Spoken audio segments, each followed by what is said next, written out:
This is a public service announcement brought to you by Cardell Sims and the good folks at TMG Records. Check the forecast. I rain fact, that's truth precipitation. Give them time back or use it to build patience. Either or try to maneuver above basics. So when you touch down, you hover over complacent. Long story short, we made the time count. Incarceration couldn't keep our minds timed out. We just gave clout to the count times and grinded. Made our re-entry a journey out of confinement. What would be one word to describe this journey? Enriching. Unapologeticness. Elevating. Resilience. I say transformation. The re-entry journey, the re-entry journey, the re-entry journey, the re-entry journey. All right, man. We are back. Another episode of the re-entry journey. I am your host, Cardell Sims, and before we get started, I want to give a shout out to our sponsor, I'm Sold. Can you see my shirt? Yeah, you go. I'm Sold. It's on there. I am Sold. I'm soldnow.com. I'm Sold stands for inspire, motivate, and support others. It's something that you want to do every day. Inspire someone, motivate someone, support someone. You can get your I'm Sold material merchandise at I'mSoldNow.com. That's IMSONOW.com. Shout out to the owner, a personal friend of mine. We played college basketball together, and I seen him grow. He seen me grow. The owner of I'm So is David Walker. Follow him on his Instagram, Facebook, and make sure you go to I'mSoNow.com. Order you some I'm So merchandise. On to the next, and the topic of tonight, man. I just want to say one thing. Our guest tonight, not only, I just got to say this. There's this thing when I was in the streets, what we call, I call it, it was a pest. So when I used to sell drugs in the street, it used to be always somebody, this one person that would come with $5, $6, $7, and they would come with this over knowing they need 20. I'm like, man, but they would bother me so much that I would finally give in, and because they was on their mission. And so I remember asking this person to be on my podcast. I comment to be on the podcast, and I actually I didn't forget about it, but I kind of put it off. I'm just gonna be honest. I put it off because I was doing a lot of other stuff. And then once you responded, he was like, "Yeah, you gonna get me on the podcast? You gonna get me on the podcast?"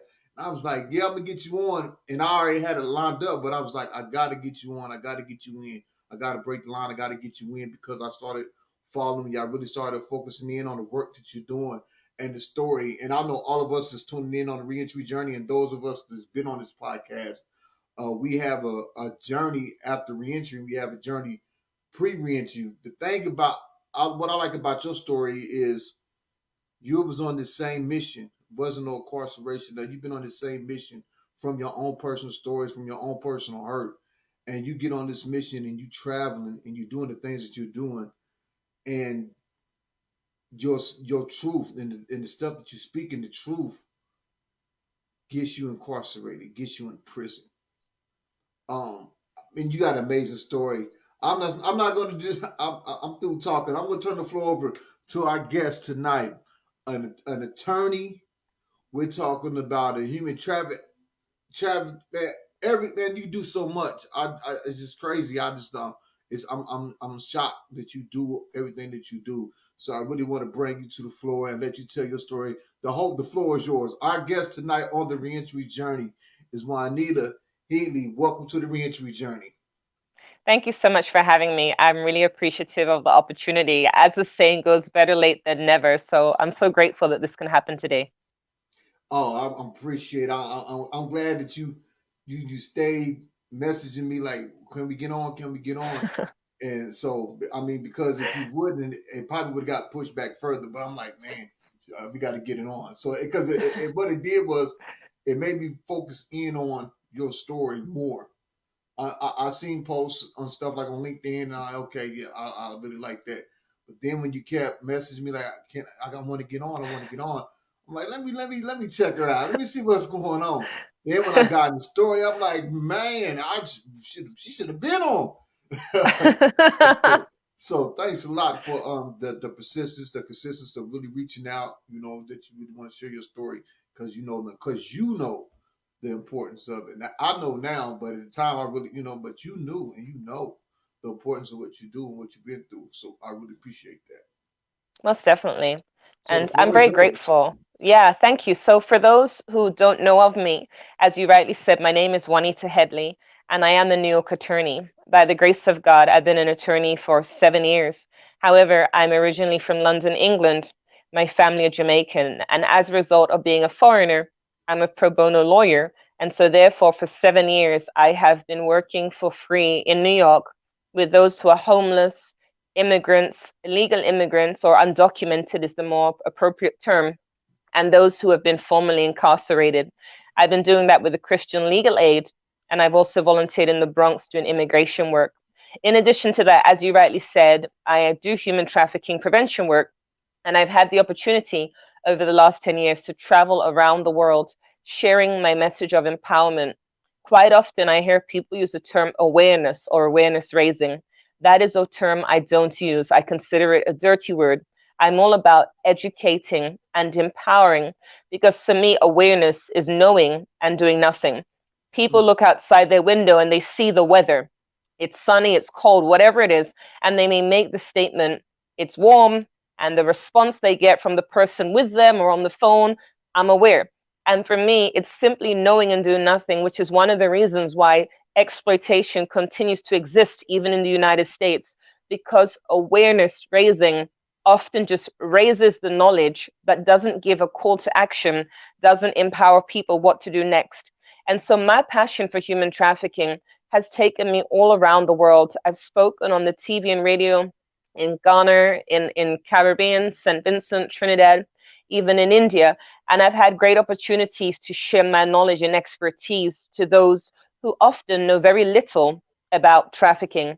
And in fact, my motivation, besides my faith in Jesus Christ, is that I was, unfortunately, a victim of childhood sexual abuse from the ages of 4 to 10 by my mother's first husband. Being abused, going through that, is the motivation behind why I do what I do, because the reality is that a victim survivor of childhood sexual abuse or an ACE, an adverse childhood experience, makes them vulnerable to exploitation, makes them vulnerable to abuse or maybe even domestic violence. And so knowing that I was abused and that abuse makes me vulnerable, I've decided to take my story and do something positive with it. In the Bible, it says, what the enemy intends for evil, God intends for good. I believe that despite what I went through as a child, my past does not dictate my future. And that is what led me to St. Vincent last year, where I went for a presentation on human trafficking and child abuse prevention. So for 10 years, I've traveled the world, and all the work I do is pro bono. I was speaking with somebody recently. In fact, his name is Jeffrey Deskovich, I believe that's how it's pronounced, who was falsely imprisoned for a rape he didn't commit. And he asked me, why do you do everything for free? And he said, do you not want to make money? And I said, it's not like that. But for me, I don't want to charge people to be educated and empowered on such an important topic. So I travel the world pretty much like Luke chapter 10, for those who know the Bible, travel in the world like a disciple, or as my grandma would say, like a gypsy, and just serving communities and educating them. I'm not motivated by money. I mean, I'm a US lawyer, 7 years, getting paid nothing. I'm passionate about helping people. And so St. Vincent, yes, go I'm ahead. sorry. I'm sorry to interrupt you, but No, that's cool. is someone out there saying, "What do you mean you ain't get paid nothing? You're not taking you just out there being a lawyer for free? Why? Can you explain the reason behind that?" Yeah, and thank you for asking, and I appreciate it. What I find is that most people overcomplicate this. It's very simple. I'm an immigrant. I'm from England. I'm an American lawyer. I'm not an American. I do not have family in America. I do not have work authorization or citizenship. I am an immigrant. My understanding, and the laws in each country differ, but I'm speaking generally. My understanding, when you travel to a foreign country, if you don't have the right to work because you're a citizen or you have the legal documentation, it is legal And I say generally speaking because maybe you might be able to go to an unknown country I've never heard of and work without papers. But realistically speaking, every country has laws, and those laws require you to have citizenship or authorization. I'm a foreigner. I don't have a mother or father who's an American citizen. I therefore don't have a green card, and I unfortunately don't have a work permit. So, quite simply, I'm a pro bono lawyer because I'm foreign. And there are many people in the US who are foreign, but many a time it's either because their spouse is American, maybe their mom or dad is American, they're on a different visa, a different work visa than what I would apply for. Or alternatively, they have been blessed with a sponsor. What people don't understand, very briefly, is for me to be sponsored, it costs 8,000 US dollars, and the employer has to pay that. Therefore, he would rather hire an American for free. And so that is simply it. I'm a foreigner. I don't have the legal right to work. And so, as a born again Christian who believes in abiding by the law of the Lord, LORD, and the law of the land, LAND, I work for free. I believe I need to be honest and integral. And so that is why I simply serve communities without receiving a paycheck. Number one, when I speak, I don't charge for speaking because of the nature of the topic and the fact that the people who need to hear it most probably couldn't afford to pay the fees most people charge for speaking. And then, as I said, when it comes to working for an income, it is illegal in the United States for me to do so without having work papers. And so, just finally, that is one of the motivations behind why there is a lot of green card marriages, which is when people marry one another for the purpose of papers. However, that is fraud. And so, even though I've had people proposition me and say, I'll marry you for papers, I can honestly say, hand on heart, I declined that. I said to that individual, I believe in marriage for love. I do not believe in divorce. I believe in one marriage, and so I can't marry you. So if anyone wants to marry me for papers, I'm not interested. All right. And so tell us more about this journey that you're on and the work that you're doing. Most certainly. So, as I was sharing, I went to St. Vincent last year to give free presentations on this topic. And whilst I was there, I fell in love with the country, not with the guy, with the country. They have 9 islands, if I remember correctly, and the Pirates of the Caribbean was filmed there. It is a beautiful country. I would travel from island to island constantly. I went there on the 20th of August. I stayed there until July 29th, and I can tell you, at no point was I on lockdown. I was at the beach, I was enjoying the weather, the fresh fruit and vegetables. I had a ball. Now, unfortunately, because of the lockdown in the rest of the world, September 10th, my flight was canceled. Now, that was an answered prayer because I wanted to live there. I was planning to get residency. I wanted to work and open my own bakery. I was super passionate. And in fact, one of the reasons I fell in love with the country is that in their main center or the main town, Kingstown, there is a prison in Kingstown that has a bakery. Now, I'm a chef. I worked in United Nations when I was younger. I studied hospitality in Switzerland. And so I am very passionate about baking and food. And I've also, for the last 10 years, been very passionate about providing in the future, when I have land and finances, providing employment for the formerly incarcerated in vegan bakeries around the world.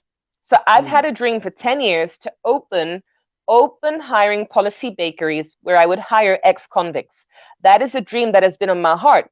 So imagine having a dream about opening bakeries for the formerly incarcerated, going to a country and seeing bakeries in the prison. That for me was like a sign from God. I fell in love.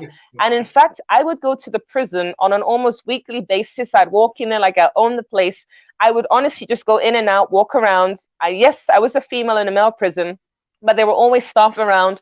And I loved the environment. I loved the atmosphere. Yes, it was a prison, but I saw the potential for when these men came out of prison and the opportunities that could become available once I had this dream bakery.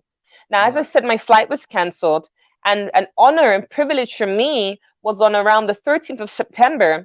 The Prime Minister, Ralph Gonsalves, attended my church, and I happened to be sharing a testimony at church, 5 minutes, talking about how my flight was canceled, and that was an answered prayer, because if I had changed my flight, I would have had to pay money. But when my flight was canceled, the airline owed me money. So I Right. shared how God is so good. I'm going to stay here. And I said to the prime minister, I said, I am so honored you're here today.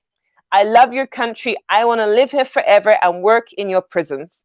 And that was recorded. So you can find that on the internet. That is exactly what I said. And after I spoke, he came up to me and he gave me his personal cell phone number and said, let's stay in touch. And then by the grace of God, we stayed in touch. We communicated. We didn't yet have an opportunity to have a formal meeting, but he said and promised me, I will help you to get your papers to stay in the country. Now, for me, that was amazing. Like, imagine meeting like Right. Obama, and he Right. says, You are the I will get you yeah. papers to That's stay the in prime. America. That's the prime minister. He's like, yeah, what? Yeah. You gonna give me the papers? Let's go. I know, right? That's like amazing. Like, imagine if you happen to be a single person, strong Christian, doesn't want to marry for papers, and you meet the prime minister and he tells you on a phone call for 12 minutes and 56 seconds, I will help you get papers. That's like amazing. Like, wow, Right. that is just Wow. like God. Man. That was just like So, amazing because I got a yeah. phone So call. Yeah. And I like, was I about didn't to even say, know who it was. what was that feeling like? Like what? Yes, because I got a call and I didn't recognize the voice. And he said, it's the prime minister. I was like, yeah, this is Oh the prime wow. minister, like, I know it wasn't Obama, guys, but it was still exciting. It's man, hey, it's the prime minister. You don't meet prime ministers. You don't have prime ministers calling you on just on no everyday No, thing. that doesn't happen. But in the Caribbean, it happened to me. And so I was excited, like, this is amazing. I was hoping and praying he'll be reelected for his 20th. So he's been in power for like 20 years. So I Oh was hoping wow. he'd be reelected. And so that way he can help with my papers. I was really Right. ambitious. He was reelected, which was amazing. However, unfortunately, everything went downhill in May when I applied for an extension again and it got denied. And the reason for the denial was that 9 months is too long for a holiday. Now, for someone like me who's traveled the world consistently for 10 years, that is the dumbest thing I could ever hear because like I Right. travel full time. When people tell me, where do you live? I'm like, right now, where I'm staying. Because like I travel so much, I've been out of the UK for like 10 years. So I Oh don't wow. even know no one from the UK. Like I'm serious. I have like 2 UK phone numbers for friends, and that is it because I just travel. It's like I have the travel bug. And so I can't sit still. I like to travel the world. And so for someone like me, who has been to 38 countries and over the last 10 years has traveled to about 10 countries a year, to be told 9 months is too long for a holiday, it's like you're talking to the wrong person. Like you just don't know me. And so when I was told that, I was very upset because my plan was to stay there forever. That was my dream, to remain there, to work in the prisons, etc. And unfortunately, when they denied my extension, they said you need to leave. And I Oh said to immigration, I'm going to apply for residency. And they said, that's okay. You can apply for residency, but you need to go home. Let your lawyer apply for residency and then you can return. Now, let's not forget we're in a lockdown. So, can you imagine? It doesn't right. matter what country, but imagine being overseas during the lockdown. Flights are canceled or excessively high. You apply for residency or you're applying, and immigration tells you you can apply through your lawyer. You don't have all the necessary documents. So we will not accept your application without everything. We recommend go home and come back. For me, in the politest way possible, that is the dumbest thing I could ever hear because we're in a lockdown. Flights were 4,000. And I heard on good authority legal documentation from St. Vincent that just before Christmas, a woman from England brought the disease I don't want to talk about to St. Vincent. So can you imagine somebody brings the disease over from my country in December, Right. puts the country on a new lockdown on New Year's Eve, apart from churches, there were no parties on Mhm. New Year's Eve, and you want me to go back to England? That is just preposterous Yeah, because that's I could go crazy. back and bring the disease with me again, like the woman When I before come back. me. Right. When I come Yeah, back, you want me to leave and come back? Yeah. yep. That's And it's crazy. illogical because the cost is ridiculous. Then the risk of me bringing that disease back or bringing that disease there, it's nonsensical, but that was what they told me to do. And I refused. I'm a strong Christian. I have the discerning spirit of the Holy Spirit. And I am convinced God told me, do not leave.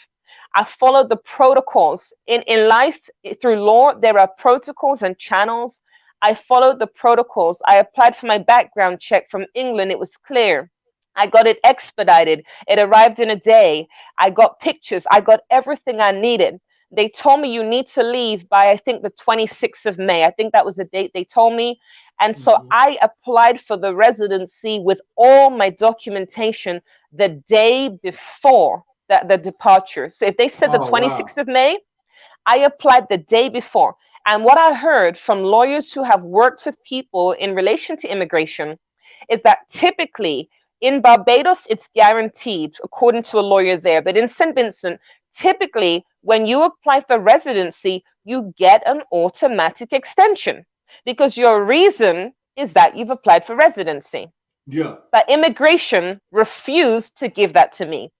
They Oh, told me to leave. Now, it's usually an 8-week process. So from where I'm standing, just wait the 8 weeks and let me go home if I get a denial. That for me is logical. It's only 8 weeks. Allow me to wait it out. And if it's a no, I will leave. They refused. Now, this is an 8-week process. They made their decision in 2 weeks. And oh man. when they denied it, they did not give me a reason. Legally, there must be a reason because you have the right to appeal that reason. Right. If there is no reason, what am I appealing? I can still appeal, but I'm appealing what? Yeah. What am I So, appealing? I don't even know what's the reason of. You just told me no. No reason behind it. No, yep. And so I can appeal, but what am I appealing? A blank piece of paper because they haven't given a reason. And then immigration turned up at my home about a week later, and they said to me, you need to leave. If you hide, we will find you. They put my picture up on Facebook like I was a fugitive. It oh was a no. passport photograph. I Oh look like a no. criminal because in passport photographs, you do not smile. If the passport photograph is taken out of context, you may look like a criminal. That's how Mhm. it was. They put up my picture on Facebook and told the public they would like me to get in contact with immigration. Immigration has my email. They know my lawyer's office a few doors away, but they choose to go on Facebook. They don't contact me privately on Facebook. They post it up for the world to see. Why would you do that? It's unprofessional. I'm not a criminal on the run, but people thought I had committed some heinous crime. One girl in Trinidad said, what have you done? I said, nothing. I said, what do you think? And she alluded to the fact she thought I'd done something criminal. Because I said, you don't know they had me. I work for free.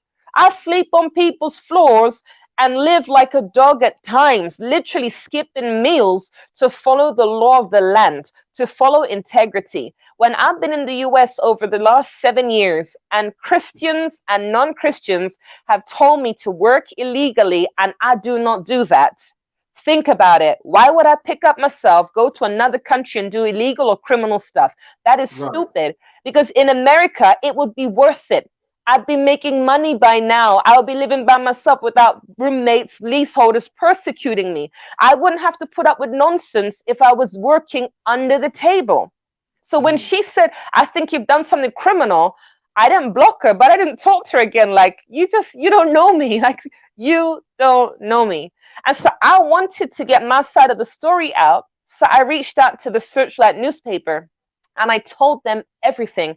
I sent them evidence and chronology and all information. I sent the Prime Minister's secretary email that he's trying to get me a job. I sent everything to them. I even cried on the phone and said, let them deport me. I'm not leaving. And when I read the newspaper a week later, she took everything out of context.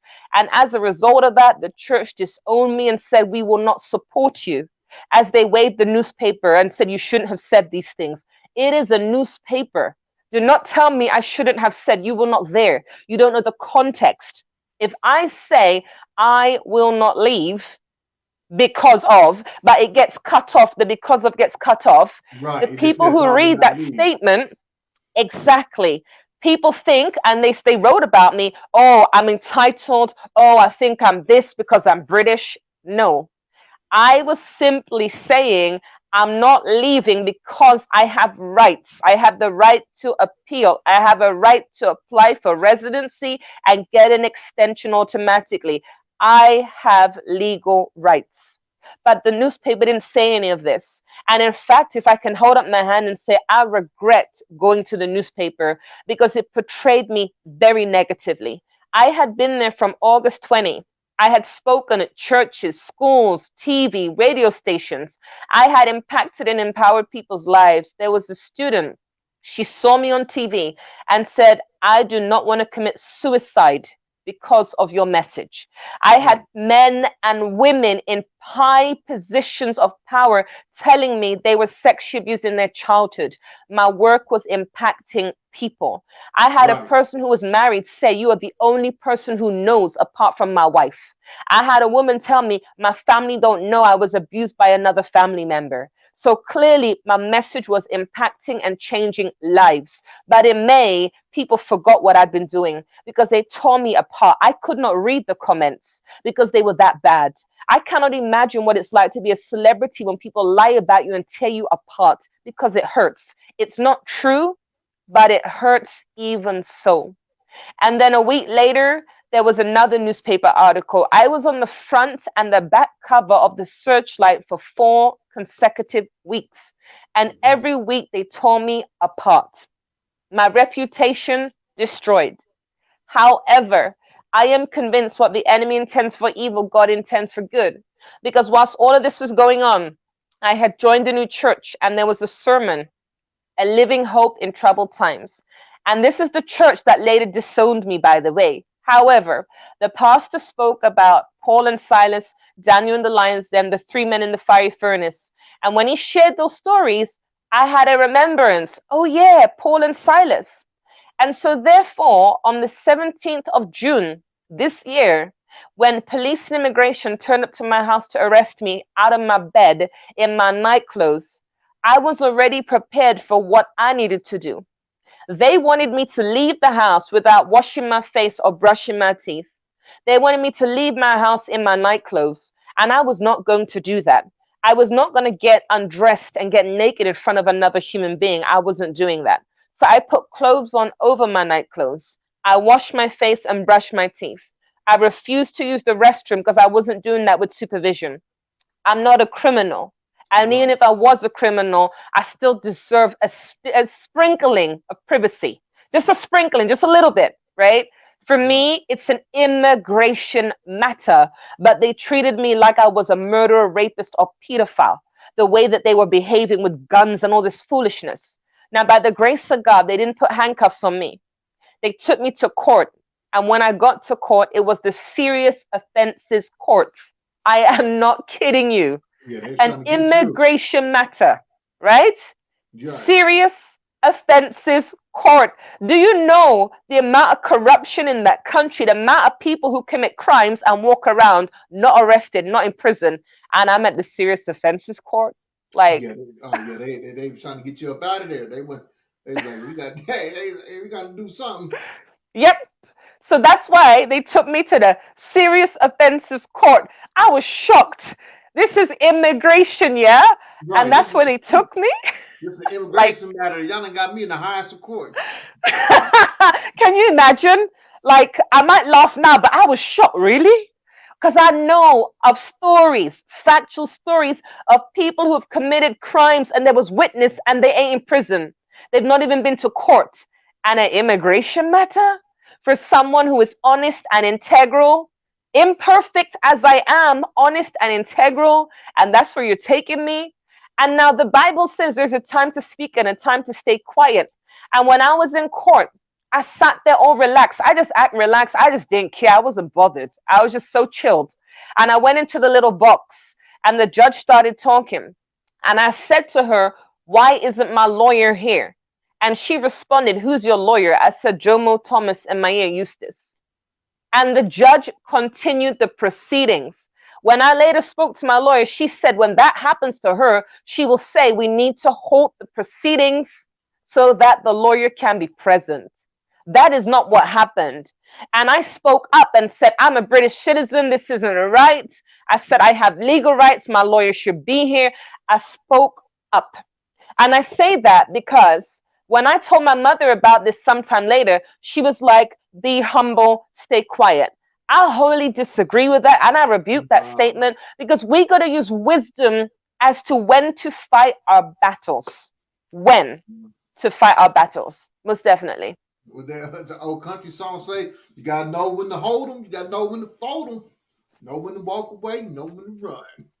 Amen. Because when you're arrested or when the police talk to you on the streets of New York or Texas or Florida, my opinion, shut your mouth. When you're in court, you speak through your lawyer. Because when you open your mouth, he has the power, not you.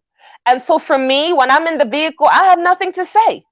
I'm not going to discuss with them or debate with them. I will speak at the right time. And what I did not know is that there was a courtroom reporters in there who were writing down everything that was going on. So now when people look at the Searchlight newspaper on the 4th of May and look on the 17th of June, they will say, wait a minute, but she was in court and this happened. So that for me, I don't want to say it gives me a bit of credibility, but it kind of helps that reputation they destroyed. It kind of builds it up a little bit, just a smidgen.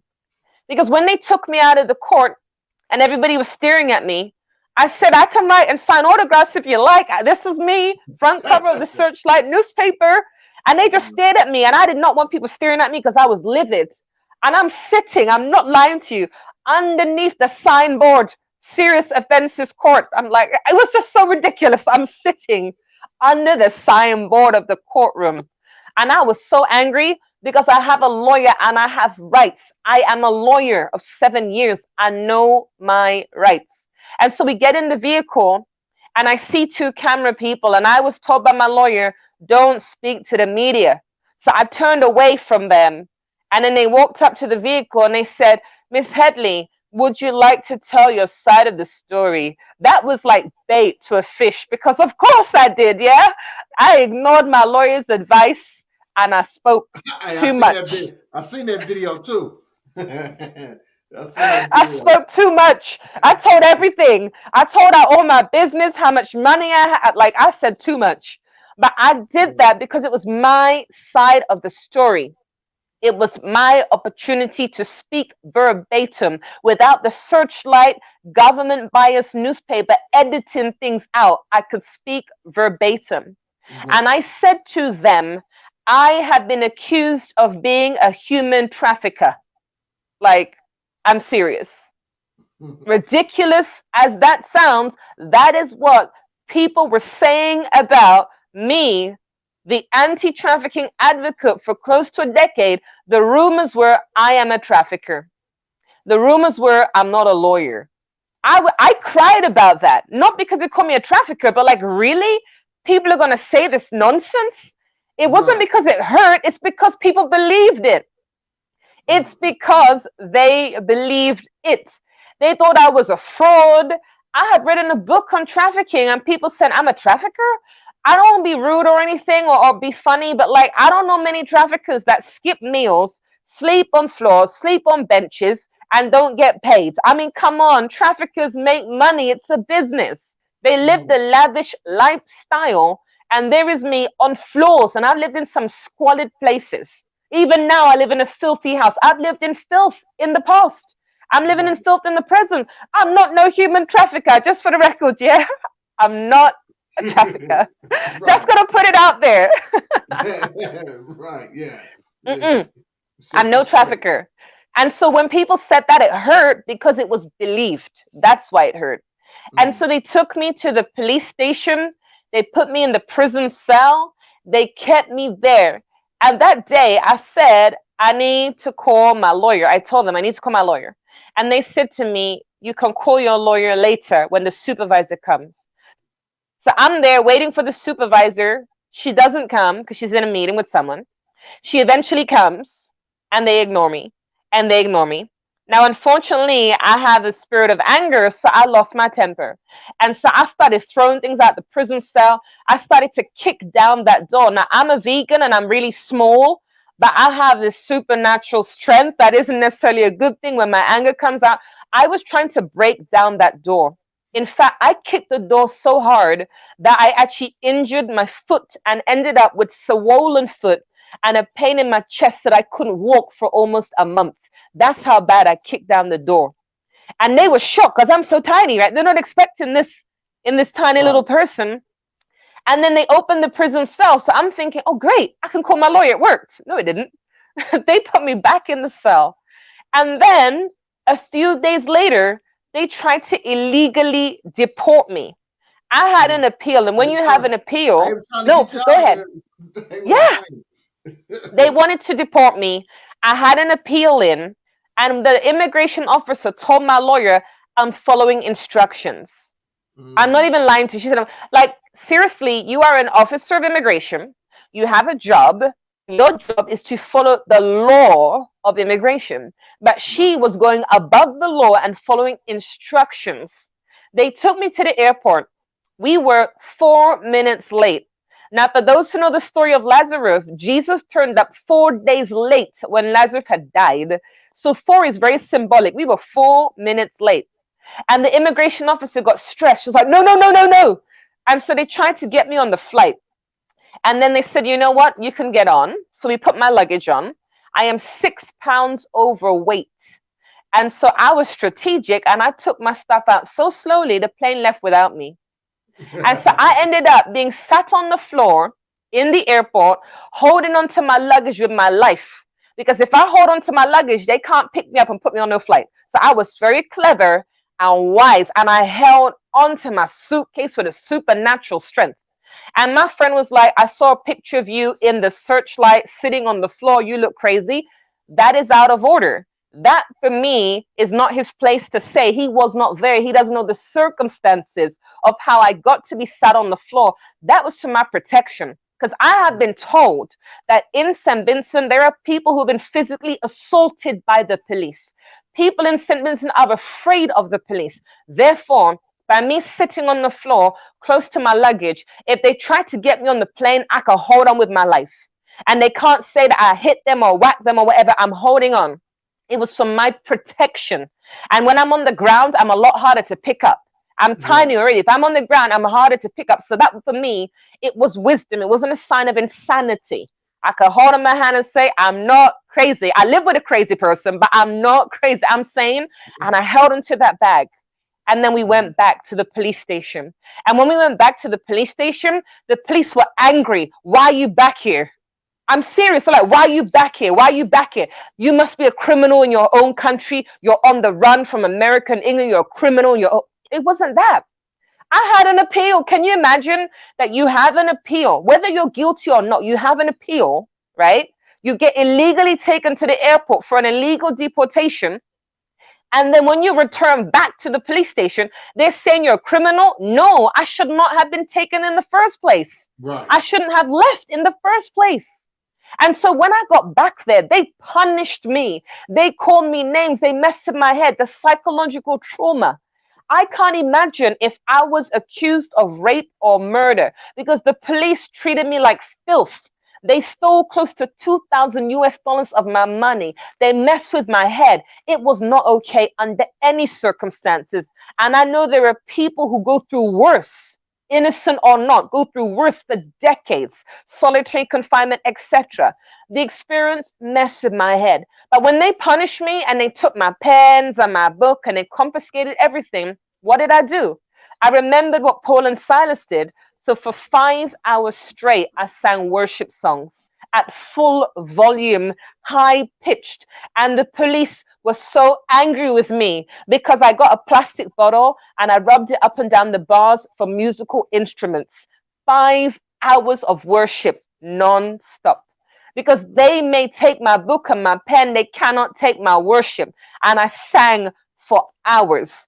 And the Right. only complaint that they had, Juanita sang for 5 hours. Not that she was rude, not that I was disrespectful. I was very polite, very humble. Excuse me, sir. Excuse me, ma'am. I weren't being fake. That's just the persona. That's just what the Lord wanted me to do.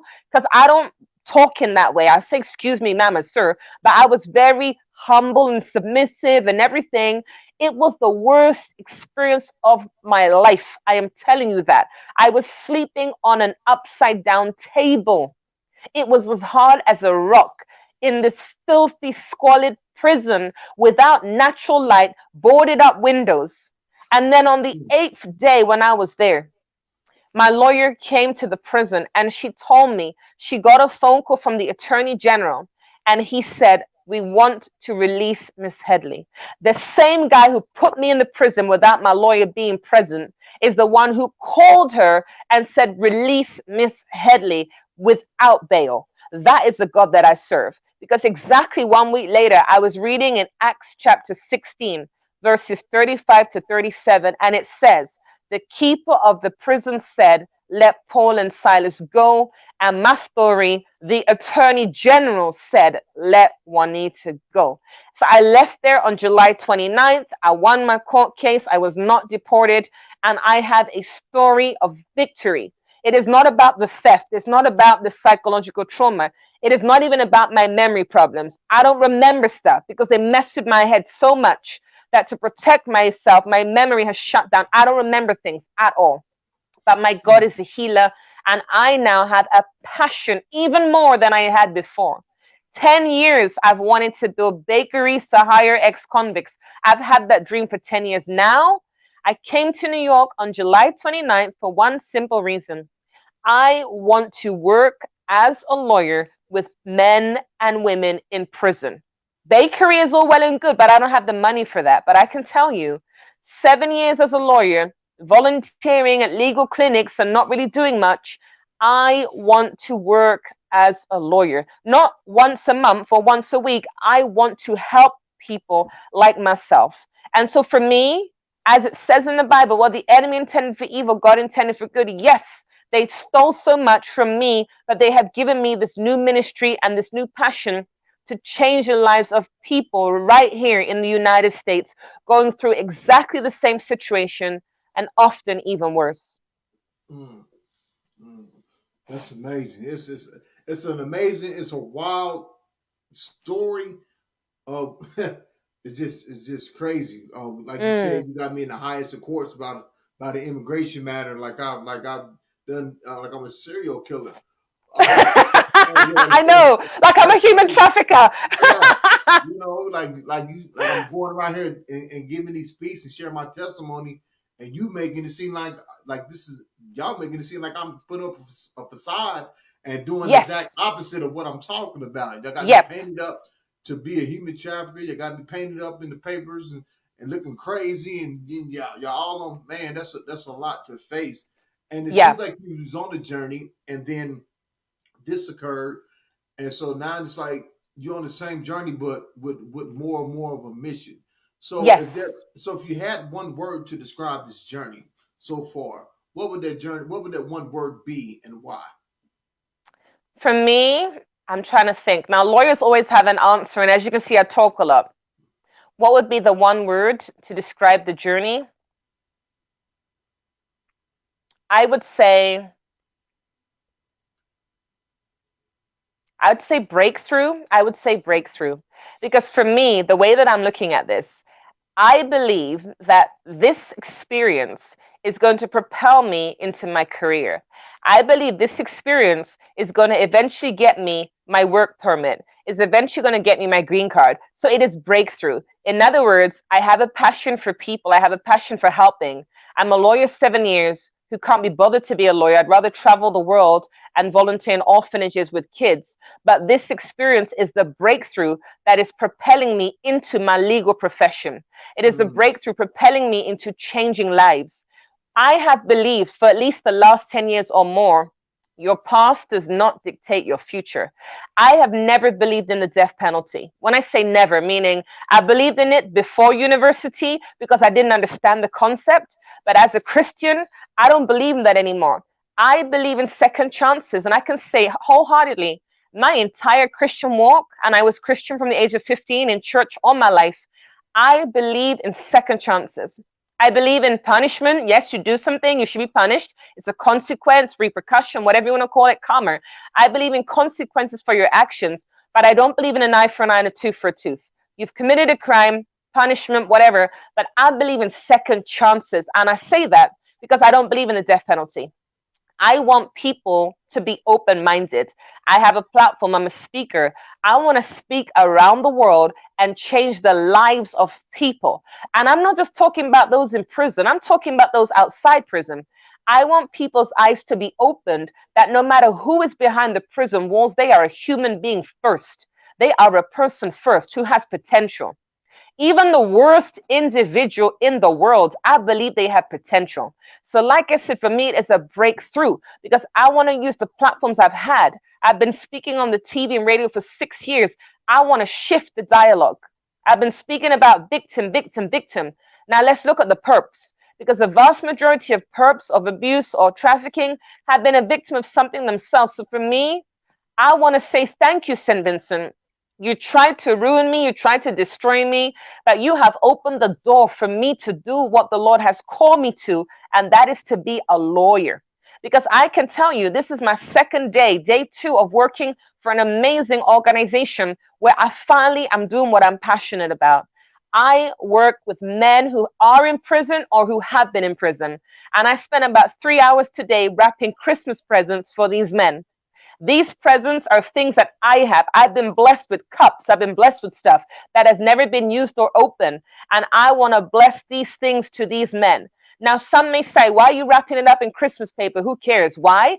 They've been in prison for decades. They've been in prison for weeks, months, or years. When was the last time they unwrapped something? When was the last time they felt that joy and that excitement to tear off the paper?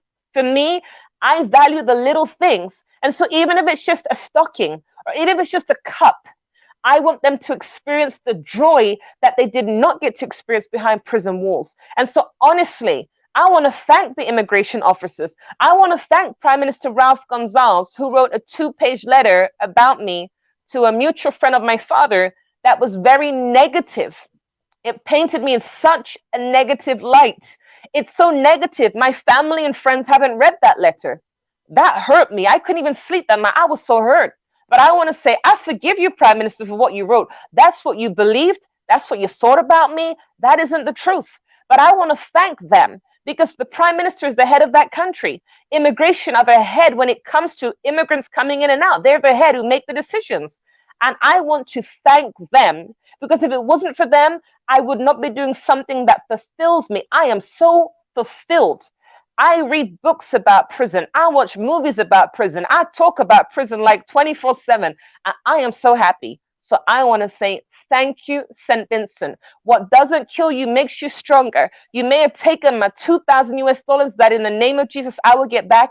You may have taken my memory, but you have given me so much more. And so I have to say thank you, St. Vincent, Prime Minister Gonzalez, and the immigration officers and the police who abused me psychologically. Thank you for giving me the opportunity to walk into my breakthrough. That's what I need to say today. And there you have it. And there you have it. We appreciate you coming on as a guest on the Reentry Journey. Mm-hmm. For those that want to get in contact with you and want to buy your book, you want to tell them about I have my book. You want to tell them about your book? Sure. My book is called Can You Keep a Secret? It's on abuse and human trafficking. It's available on Amazon, so you can check it out on Amazon. And it talks about my personal story of surviving abuse. It also talks about how you can identify if somebody is going through sexual abuse or trafficking. It provides signs and identifiers and how to safeguard the children in your world. And most importantly, it tells you how to respond appropriately to the question, can you keep a secret? You need to buy my book.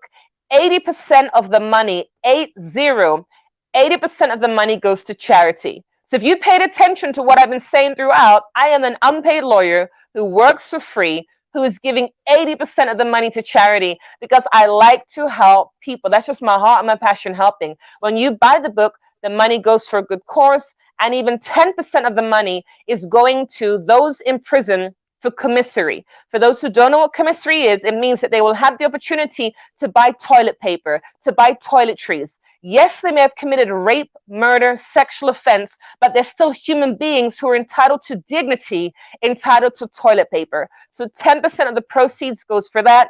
50% of the money is for safe houses for victims of human trafficking. Another 10% is going to tithing. I believe in tithing. 10% of everything I get, it goes to church. Another 10% for the Indonesian men who climb up the Java volcano to collect sulfur for lightning cream, who die from breathing this in, earn $8 a day. I want to buy them appropriate masks so they can do their job safely. By the end of this, I'm sure I'll be giving away 100% of the profits. I like to help people.